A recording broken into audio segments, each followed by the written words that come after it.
Good morning dear students, welcome to my YouTube channel Vikram math academy. तो आज हम करेंगे question number 3। Class 10th math है, chapter 6 है ये। तो क्वेश्चन नंबर 3 क्या बोल रहा है? इन फिगर, ये फिगर गिवन है ये। In figure if L M parallel C B and L N parallel C D, हमने प्रूफ करना है A M upon A B is equal to A N upon A D. देखो ये proof करना है हमने। ये फिगर हमारे पास गिवन है ही, हम यहाँ से सॉल्यूशन करेंगे। तो गिवन क्या है? गिवन हमारे पास है L M parallel C B and L N parallel C D, ये दो चीज हमारे पास गिवन है। टू प्रूव क्या है? टू प्रूव हमने निकालना क्या है? A M upon A B is equal to A N upon A D, ये चीज हमने प्रूफ करनी है। यहां से नीचे हम प्रूफ करेंगे। देखो प्रूफ, अगर आप ये पेयर देखो कि L M parallel C B, L M parallel C B, तो ये किस ट्राइंगल में आ रहा है? A B C. हमने थेल्स थ्योरम पढ़ी है, थेल्स उसका नाम थेल्स भी है, बेसिक प्रोपोर्शनल थ्योरम पढ़ी है कि अगर आपके पास किसी ट्राइंगल में अगर वन पेयर पैरेलल आता है तो उनके जो रेशियोज आते हैं वो एक इक्वल आते हैं। ठीक है, हमने पढ़ी बेसिक प्रोपोर्शनल थ्योरम।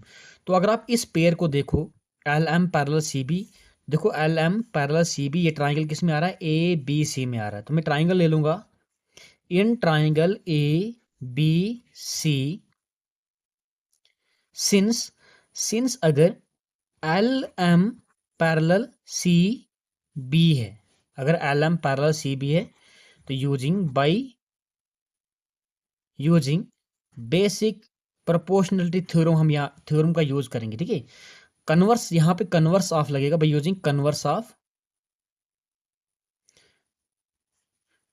एक मिनट बोलो, बाय यूजिंग क्रॉलरी लगेगी यहाँ पे, by using corollary of basic proportionality theorem. देखो मैंने आपको क्रॉलरी भी समझाई है। क्रॉलरी क्या?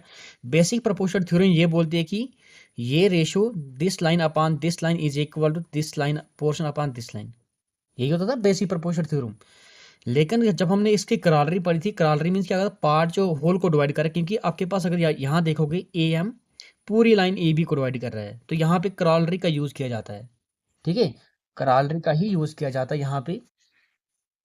अगर आप मेरी इंट्रोडक्शन वीडियो देखोगे तो वहां पे मैंने फुल्ली डिटेल में समझाया है। तो क्रॉलरी ऑफ बीपीटी क्या बोलेगी? A M upon A B, ratio आपके पास A M upon A B is equal to A L, ratio है ना, ए एल अपान ए सी। इसको मानो आप इक्वेशन नंबर फर्स्ट। सेकंड क्या है? इन ट्राइंगल, देखो सेकंड पेयर क्या है? L N parallel C D है। ये पेयर आपके पास सी डी के पैरेलल है, तो ये आपके पास थ्योरम ट्राइंगल कौन सी बारी? ए सी डी। इस ट्राइंगल में अगर ये पैरेलल है, ये लाइंस पैरेलल है, क्रॉलरी ऑफ बीपीटी बोलेगा ए एन, ये पार्ट जो है इस पूरे को डिवाइड करेगा और ये पार्ट इस होल को डिवाइड करेगा। रेशियोज आपके पास क्या? इक्वल आ जाएगा।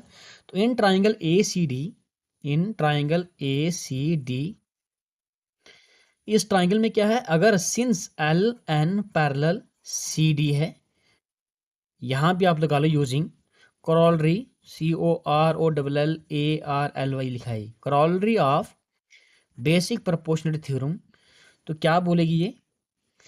ए एन, ये पार्ट जो है ए एन पूरे को डिवाइड करके, ए एन को, A N upon A D is equal to ये portion of A L upon A C, A L upon A C. इसको मानो इक्वेशन नंबर सेकंड। तो फ्रॉम फर्स्ट एंड सेकंड करेंगे, from equation first and second, first and second. देखो first and second में क्या है? Left hand side different है और राइट हैंड साइड सेम है। तो फ्रॉम करेंगे तो आपके पास ये टर्म और ये टर्म कैंसिल आउट हो जाएगी। तो फ्रॉम फर्स्ट एंड सेकंड हमारे पास क्या बचेगा? A M upon A B is equal to A N upon A D, A N upon A D, यही तो था to prove. A M upon A B और A N upon A D, ठीक है, हैंस द प्रूफ। और important question है ये, तो थोड़ा रिवाइज करवाते हैं बेसिक प्रोपोर्शनल थ्योरम। मान लो आपके पास क्या है, ये ट्राइंगल कुछ इस तरह की ट्राइंगल थी। अगर इसने बोला था कि जब एक साइड से कोई लाइन निकलती है और किसी दूसरे साइड की वो पैरेलल निकलती है और तीसरे लाइन को कट करती है डिफरेंट पॉइंट पे, ठीक है, ये मानते हैं ई और एफ का कट कर रहा है, ए बी सी। जरूरी ट्राइंगल ऐसे भी बनेगी, यहां से कट हो जाएगा ऐसे, तभी ये पोर्शन बराबर आएगा, ठीक है। तो बेसिक प्रोपोर्शनल थ्योरम ये बोलती है कि अगर E F parallel B C है, then A E upon E B is equal, ये रेशो किसके बराबर है, A F upon F C, A F upon F C. ये थी आपके पास बेसिक प्रोपोर्शनलिटी थ्योरम, ठीक है।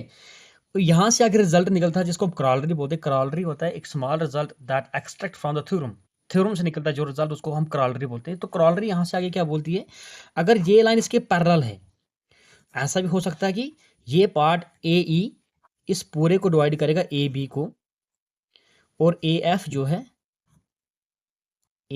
जो है इस पूरे ए सी को डिवाइड करेगा। ये था आपके पास क्रॉलरी, तो यहाँ पे मैंने क्रॉलरी का ही यूज किया है। तो कन्वर्स भी है, कन्वर्स क्या है, ठीक है, अगर ये इफ था, ये अगर आपके पास रेशियोज इक्वल है the lines are parallel, converse part है